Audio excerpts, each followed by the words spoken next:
This is the Under the Ring Report.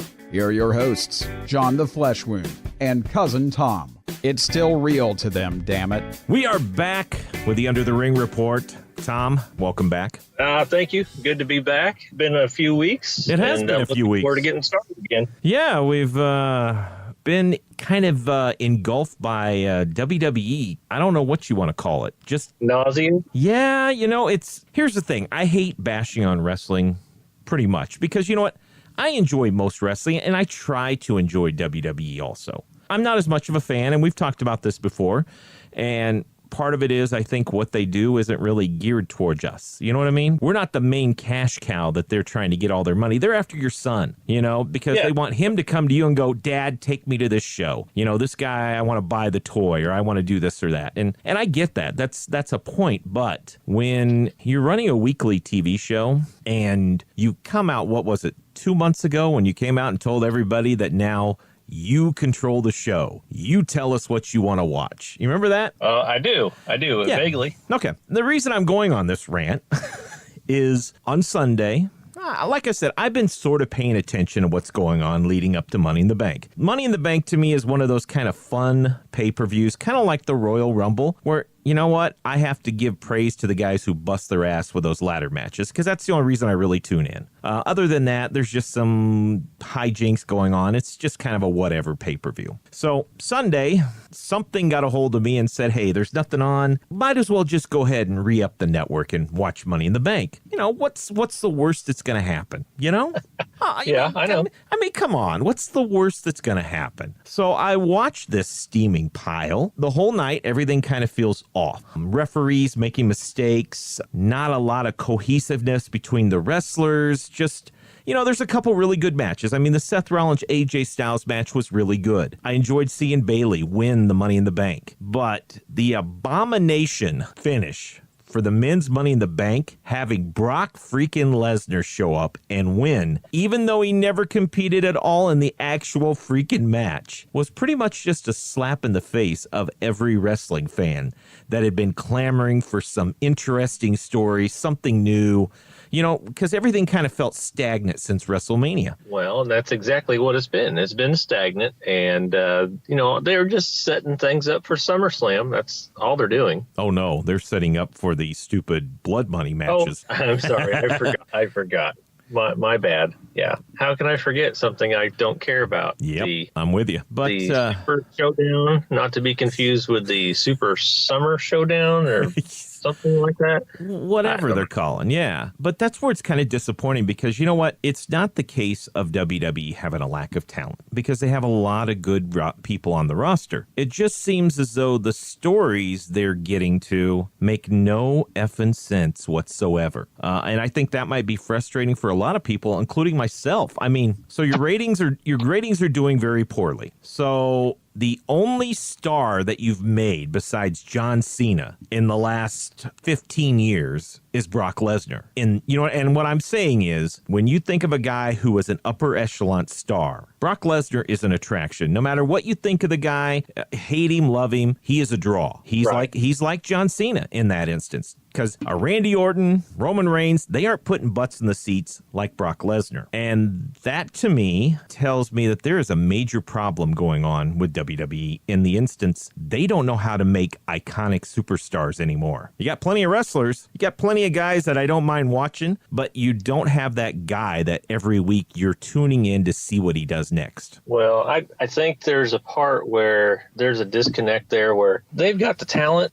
that they have bought out from independent leagues, which perfectly fine. That's what those guys are in the indies for, get noticed. Yeah. And that's what everyone wants in any job is you start off somewhere, you work your way up, and you progress up the pay ladder as you progress in your career. That's the name of the game. That's why everybody has a job is to, hopefully keep progressing. Mm-hmm. But they have all kinds of talent. They can make stars. My thing is the guy at the top has to have his hands on everything. And if he's made some people, but he's also screwed a whole lot of other folks just because he didn't get something, or he couldn't picture this person as a title holder, and he couldn't picture this person as this. I mean, Mick Foley, the whole reason he was Mankind was because he didn't want to see his face on television. True, yeah. You know, what more can you say? You take a team like, they'll always be War Machine to me, but War Machine, War Raiders, now they're the War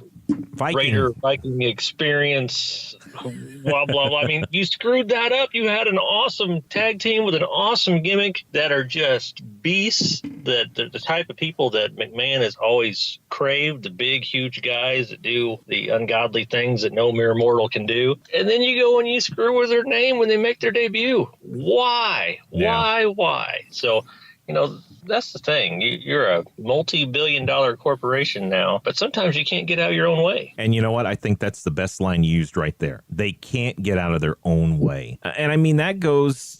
I was just doing a quick look back just to see where we are with talent. I mean, Brock Lesnar's 42, all right? AJ Styles is, I think, 41. I mean, those are your bigger stars. Daniel Bryan, late 30s also. But I mean, they're not big stars. They're not Hogan. They're not Stone Cold. They're not The Rock, Cena. I don't see that guy on the roster. And I think that's one of the biggest problems right now. There might be a guy there, but he'll never be booked the way he should. And fans have grown so tired of having certain people pushed down their throat, a la Roman Reigns. And I think right now the biggest problem is we had Braun Strowman pushed down our throat for over half a year. He's the monster. He's the guy you got to worry about. He's going to destroy everything. And then they didn't know what to do with him. 1 minute he's a face. 1 minute he's a heel. 1 minute he's in a match. 1 minute he's unstoppable. Then he's not unstoppable. And that just dropped. And now we've got Lars Sullivan. So evidently he's the almighty KKK leader. I mean, I'm sorry. He apologized for that. Anyway, he's... The thing of it is, it's the exact same booking style that we just saw less than a year ago. There's no creativity at all in how to book Lars Sullivan. We're just going to book him the exact same way we did Braun Strowman. And hopefully you'll like it. You throw him with some luchadors, make him look invincible. Yeah. And then you have him flip something over at some point in the back room. And there you go. And that's where I'm so confused, is that they have NXT. NXT is a innovative, great show, compelling, great wrestling, and it's probably that's the show that most people want to watch now when it comes to WWE programming. So why is it so hard for Vince to sometimes let someone else out there help out? You don't bury a guy like Ricochet. Ricochet is an experience because of his high flying. I mean, there's no one else on that roster that even comes close. And you can say 205 Live. 205 Live has just got bastardized. It's not even what it should be. But you get to the point that it takes maybe 2 months of the newness to wear off, and then the NXT guys get buried again. Yeah, and that's been the common story with all those NXT guys, with the exception of, maybe a couple? Owen, Sami Zayn, Finn, there's a few, and I mean the women that came from NXT, they've all done quite well for the most part. Say the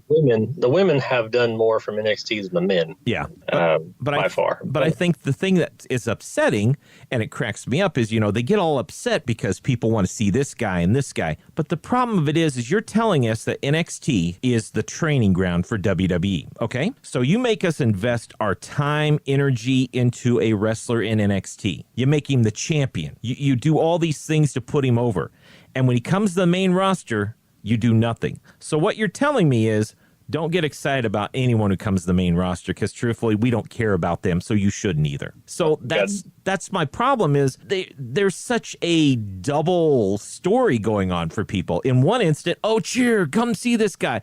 Then they get up there, they don't care, so why should we care? And then they want to know why, as the roster is slowly turned over and becoming more homegrown, why people don't care for most of these people. It's because you've treated them like they're garbage, so most of us can't get behind them. Got to pay your dues, pal. That's right there. And that's why, seriously, I hate to say it, but after watching Money in the Bank, I'm gonna have to say, WWE, I'm taking a break. I'm sorry. It's really you, but in my heart, I can't keep watching the crap you're putting on TV, and I can't pay money to see the shit that you're putting out there. So you know what? I need to take a break. There's a lot of other wrestling out there. All Elite Wrestling's got their first pay-per-view coming up. You've got Impact Wrestling doing great things. So I think it's just time that I take a break. It's summer. Maybe you get your shit together. I hope, because truthfully, it's not, I don't wish bad things on WWE. There's a lot of talented people there. It's just frustrating to see what they could be and then be disappointed. I mean, the 24/7 title that was introduced, I don't know what you think of it, dude, but I just said desperation. That's all that came to mind when I saw that. Well, they unveiled it. There was definite booing because they thought they were bringing back the hardcore title, which in today's age of, they won't do that because they don't want to reintroduce all that stuff. No. But yeah, I mean, and now it's just become a social media extravaganza. Let's broadcast live on Twitter. Let's broadcast live here and there. Here's where I'm hiding. Hope they can't find me. That type of stuff. I've seen a few postings in the last couple of days. And does it help ratings? No, and I don't care.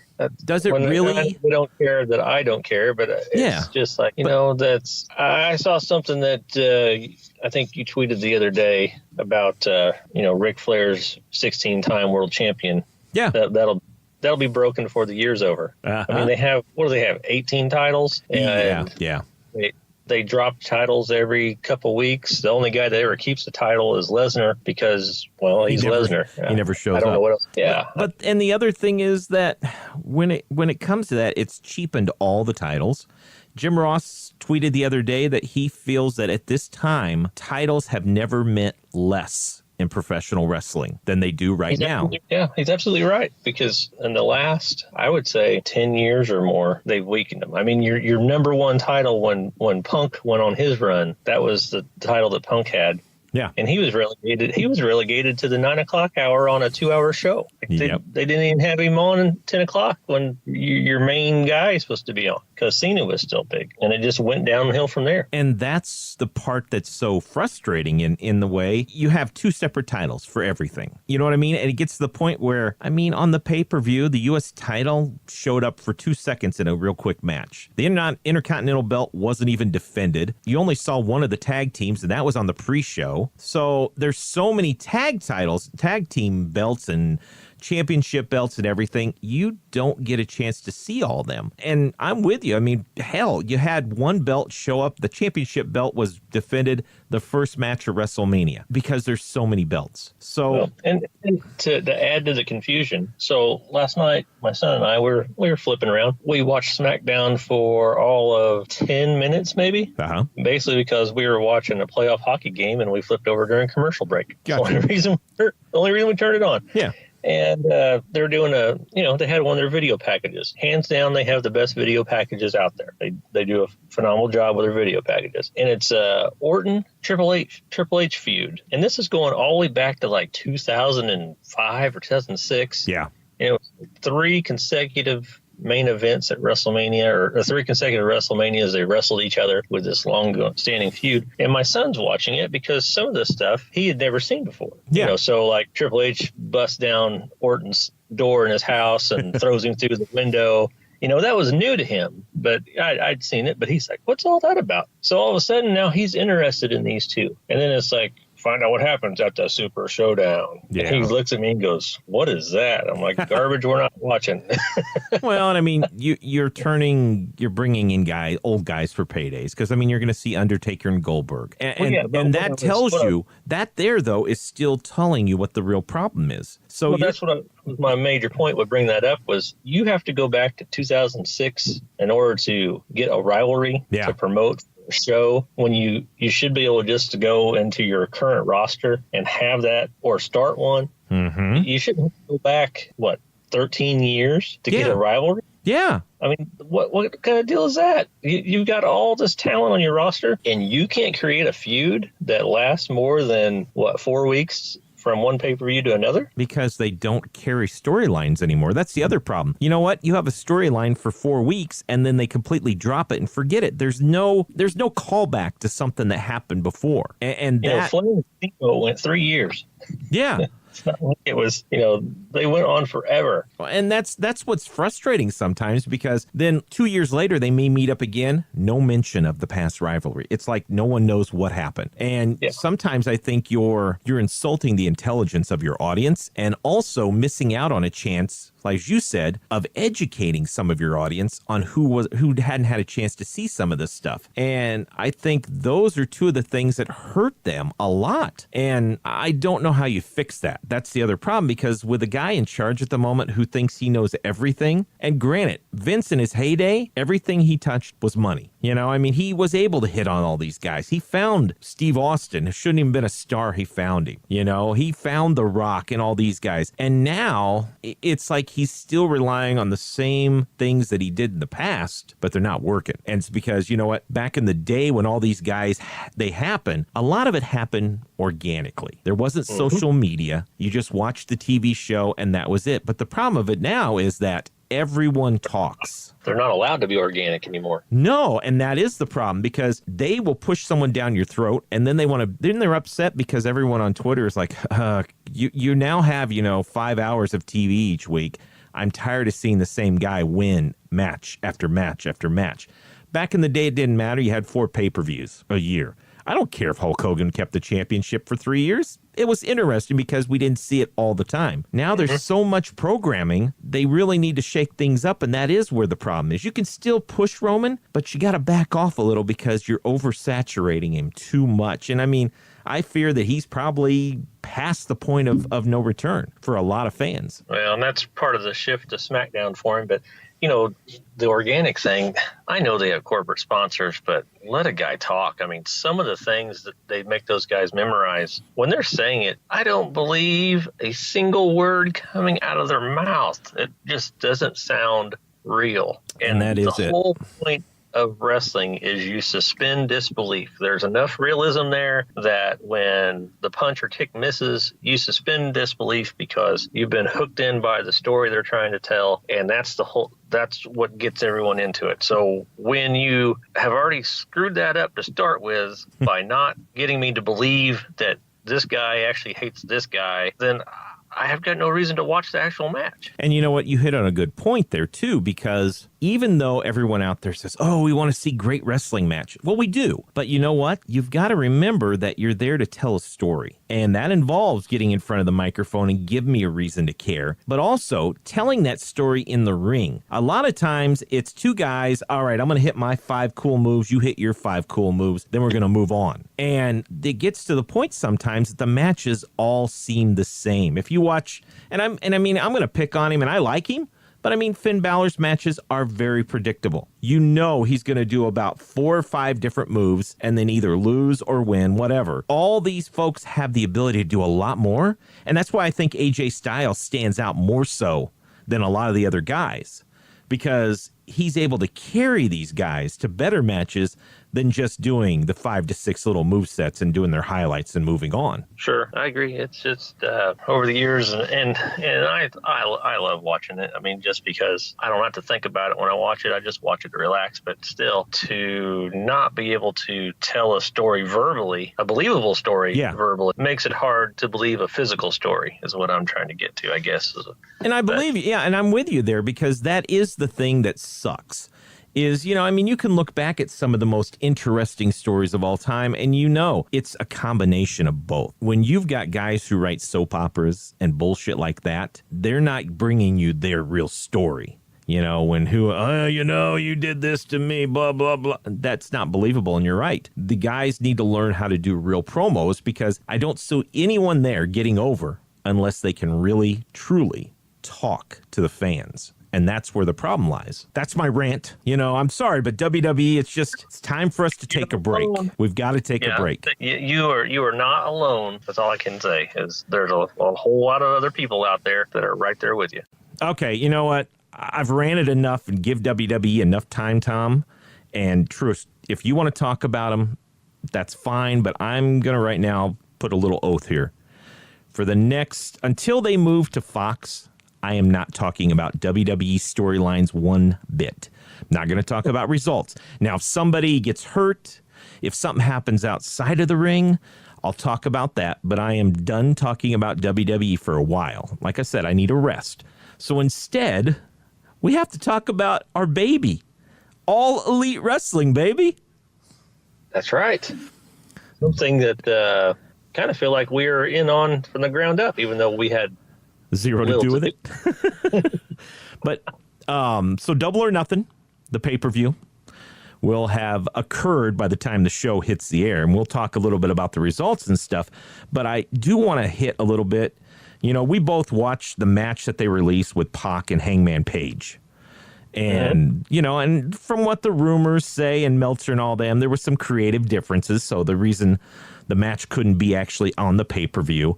But I'll tell you what, if you haven't watched Being the Elite this week, they did a great job of explaining how the match happens, okay? So you get to a point where Hangman Page receives a tape from Cody, where Cody admits that the whole time they've been messing with him about this Full Gear Ready. So this whole time they've been messing with him about this full gear ring challenge. And he admits that it's all made up. They've been messing with him. He's been ready all the time. And the best part is Cody shows the shirt and he's wearing Hangman's shirt with the horse. And he goes, what's this animal? It's a fucking horse. You're a horse. Go get him. So all of a sudden Hangman rips off his clothes. He's got his gear. And then they show him running in his car, going to the airport in full gear, getting on a plane, flying over to go after Pac in his gear. He's walking down the town to the actual arena and then goes in. And that's how they set up the match. And I mean, that's brilliant for them to take a bad situation and make it and explain it in such an entertaining way. Yeah. No, I agree. I mean, I love Page for no other reason than he is 100% on the whatever gimmick they got him on. He is 100% behind it. Yeah. Last year he was not wearing boots, everything, which was hilarious. Famous stick wrestler Joey Ryan. I love that. That's the part that I really, really like is. Well, remember, we ran into him at StarCast, and he was walking around the hotel with no fucking boots on. Yeah. And that's great. But I like that. I mean, here's the thing. They're trying a different way of doing stories, and I hope this translates to the TV show when it happens. And like I said, we're going to sit down this weekend, and we'll watch Double or Nothing and give you more of our thoughts. But right now, the way things are shaping up, I'm glad. I mean, they've announced that there's shows on TNT, and there's real competition coming for WWE, which everybody should be happy. And I mean, even if you're not a fan of All Elite Wrestling, you should be so happy that this is happening, because I'll tell you what, from two guys who grew up and had the Monday Night Wars, it was the most creative time for professional wrestling ever, because both companies challenged each other each week. When they announced All In last year, it was almost this time that we scored our tickets. It was back in May, a year ago. You know, and then all the lead ups, and then all dropping the hints of who's going to be in it and everything. They had some of the best storytelling. And then when we were there for the actual event, and then the card unfolds, and it's like being at a live Being the Elite episode. Yeah. And it wrapped up storyline after storyline after storyline that had been going on for over a year. Well, some not so much a year, but everything was wrapped up. And it was amazing. I was just so thrilled to be there in the building. But I just loved how they took care of everything. The Page and Joey Ryan, Okada and Skrull, the whole heavyweight deal, Cody and Aldis and the NWA title. You know, it took my breath away. It was like, oh man, this is why I love this so much. And that's it right there, was that stories and things that happen had meaning. So if I start a storyline 6 months earlier, you're going to have a finish sometime. And that's part of the problem, I think, with the other company. Like I said, I'm not saying their name anymore. And they don't follow through. So I think that's the thing that a lot of fans right now are looking for. And I mean, it's not every fan, but you know what? Older fans who've been left in the dust, and I mean, that grew up on the Monday Night Wars, we've always been looking for something different, you know? And here comes these guys doing things a little differently. They're promising things that we've been wanting. And what we've seen so far, you know, from the things that they've done in other leagues out there, it could be the real thing. It very well could be. Yeah, just the idea of having I shouldn't say another show on cable television, a wrestling show, but the idea of having something that is produced by someone else on major cable television, not The Pursuit or hidden somewhere down in the dial where you find it. Well, because Impact never ever felt like a competitor for WWE. There wasn't the money backing, and they've always been so all over the board. I think that's the biggest problem.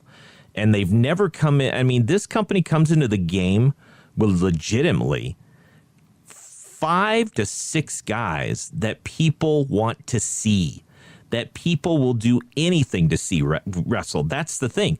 They're coming in with legitimate stars. And that's the big difference, because at the time, Impact came in with a lot of lower level guys and guys who'd been let go from WWF. That's pretty much it in a nutshell. Right. Yeah. And when that TV deal finally kicks off, I don't expect it to break all kinds of records or anything.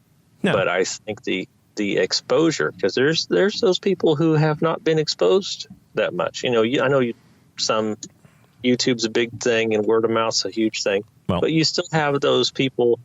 I have older relatives. I have a grandfather who's a wrestling fan. He's 90. If wrestling's on, he'll watch it. Mm-hmm. And so if that's on, he's going to watch it. I know other people that are that way. They're not the ones that are going to go to an all-in show. They're not going to buy all the merchandise. They're not going to follow on Twitter. But if it's on one of their channels, they're like, oh man, did you see this new show? I can always tell when something's gotten over is because it might be something I've been following for a while, and all of a sudden my dad of all people will say, hey, have you heard about this? Well, and here's something too, is I've got a guy I work with. He's big Randy Orton fan. He's been a WWE fan forever. And as I gradually kept telling him, he was like, where are you going to Chicago for? And I explained it. He was like, oh, Chris Jericho? And so he has started to seek out some of this stuff every once in a while. I think he watched his first New Japan match not too long ago. But he's now, him and his buddies, they grew up during that Attitude Era. They were like everybody. You would get 7 to 8 guys together, pool your money together, and buy a pay-per-view. Okay, that's kind of what they are. He's younger. He's in his early 30s, so a little bit of a difference in age. But he is now seriously so disgusted. He's hyped as hell. He didn't even know about being the Elite. And I showed him that video, and he's like, how many of these? I said, dude, they've done like 152 episodes. And so he started to watch them. And he watched the match with Pac and Hangman.